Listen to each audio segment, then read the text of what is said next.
Il est en danger? Bon, écoute, Isabelle, j'essaie de te mentir depuis tout à l'heure, là, mais malheureusement, j'y arrive pas, alors... Marc est mort. Qu'est-ce que tu dis? La vérité, Isabelle. La vérité.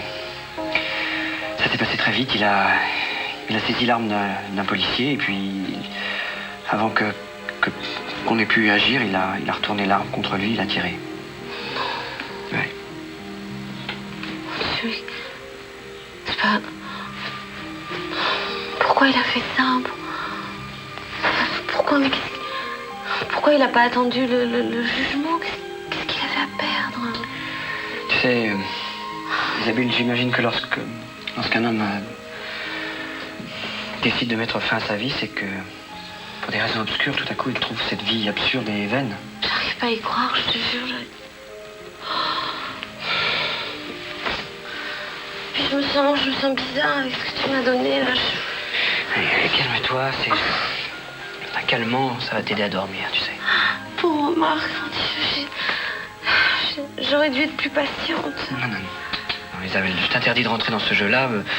Non, Marc était d'un tempérament suicidaire, qu'est-ce que tu veux? Non, tu sais pas tout. Quand je suis sortie de Sainte-Héloïse, je voulais plus qu'on se revoie et lui, il voulait pas que notre histoire s'arrête. Je sais, j'étais au courant. Comment tu as été au courant? Sandy, elle m'a tout confié, enfin. Elle m'a tout expliqué lorsque Marc a tenté de me tuer. Je peux pas t'imaginer, j'étais dure avec lui, tu comprends? J'étais tellement cruelle. Bon, allez.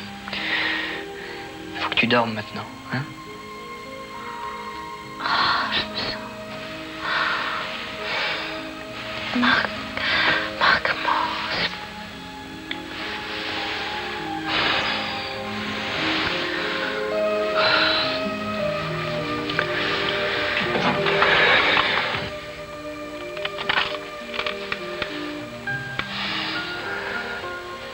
Oui, mademoiselle Ponce, ici le docteur Calvet. Oui, je vais passer la nuit auprès de ma femme.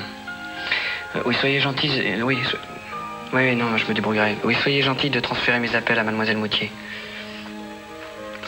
Oui, en son absence, vous prendrez les messages, mais que vous me passez personne. Hein. En aucun cas, c'est ça. Oui, bonsoir, merci.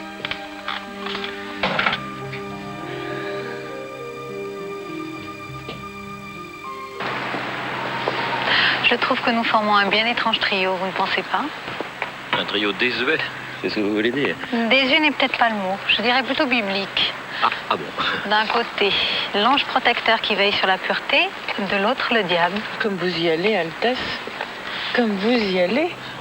Et bien évidemment, vous vous moquez éperdument de ce que je peux éprouver. Non mais que de bouleversement pour un ange et un démon. Mais je n'y peux rien, docteur, je m'inquiète pour son Altesse. Mais vous n'avez pas à vous inquiéter, son Altesse n'a pas besoin de garde du corps, et son Altesse est une femme.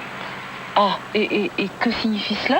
Ça signifie qu'elle a d'immenses pouvoirs. Non, vous n'avez pas de souci à vous faire, son Altesse est apte à se défendre elle-même. Bravo, j'adhère complètement à ce discours. Et vous devriez en faire autant.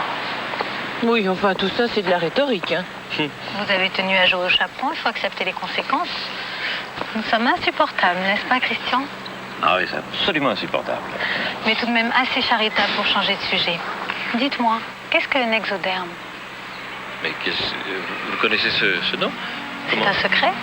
Bah, d'une certaine manière, oui. Mais c'est un secret de Polichinelle. Il n'est pas une infirmière qui n'en parle. Et d'après ce que j'ai pu comprendre, c'est un médicament Non.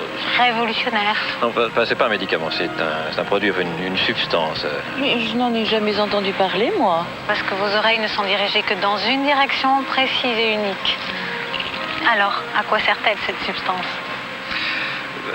Pascal, non, c'est assez confidentiel. Puisque je vous dis que toutes les infirmières en parlent. Il paraîtrait que vous ayez une patiente qui a été traitée et sauvée grâce à ce médicament. Ah, vous savez des choses, vous. Et encore, je ne vous ai pas dit tout ce que je sais sur vous. Oh, ben enfin, Altesse. Non, pour parler d'une exoderme, bon, sans employer des termes scientifiques trop complexes, c'est une peau artificielle fabriquée à partir de substances chimiques et qui possède les mêmes propriétés que le tissu conjonctif. Bon, je vous dis tout de suite, je ne suis pas l'inventeur. Et donc, sur le sujet, je ne peux rien vous dire de plus. Une peau artificielle, docteur? Mais à quoi cela peut-il servir? Ah, les applications sont très vastes. En priorité, pour les brûler. Et aussi, il peut y avoir des applications dans le domaine de la chirurgie esthétique.